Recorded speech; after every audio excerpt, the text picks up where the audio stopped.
যে একেবারে ইউনিক কনসেপ্টে একটু প্রিমিয়াম বাইক এবং স্লিপের যেই লোগোটা দেখতে পাচ্ছেন আপনারা কত সুন্দর একটা ব্র্যান্ডিং করা রয়েছে আর কি, এবং স্লিপের যেই ডিজাইনটা দেখতে পাচ্ছেন হোয়াইট এবং রেড কালারের মধ্যে কাপে ডিজাইন করা রয়েছে।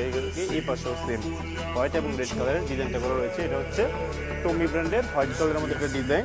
এরপর যেটা দেখাবো এটা হচ্ছে আপনার ডিওর ব্র্যান্ডের ব্ল্যাক কালারের মধ্যে একটা ডিজাইন আপনারা দেখতে পাচ্ছেন, খুবই সুন্দর। এটা হচ্ছে ব্ল্যাক কালারের মধ্যে একটা ডিজাইন এবং এইটাতেও একেবারে ইউনিক কনসেপ্টে লোগোটা করা রয়েছে আর কি ডিওরের। এরপর হচ্ছে স্লিপের ডিজাইনটা দেখেন, কিন্তু সুন্দর একটা প্রিন্ট করা রয়েছে আর কি ডিওরের। এটা সেম স্লিপে হোয়াইট কালার প্রিন্ট করা রয়েছে এবং এই পোলোটা হচ্ছে সবচেয়ে সুন্দর যে এটা। এই পণ্য অর্ডার করতে চাইলে আমার ডেসক্রিপশন বক্সে তাদের অফিসিয়াল ওয়েবসাইট লিঙ্কটি দেওয়া রয়েছে, সেখান থেকে আপনারা সহজেই অর্ডার কনফার্ম করতে পারবেন। ধন্যবাদ।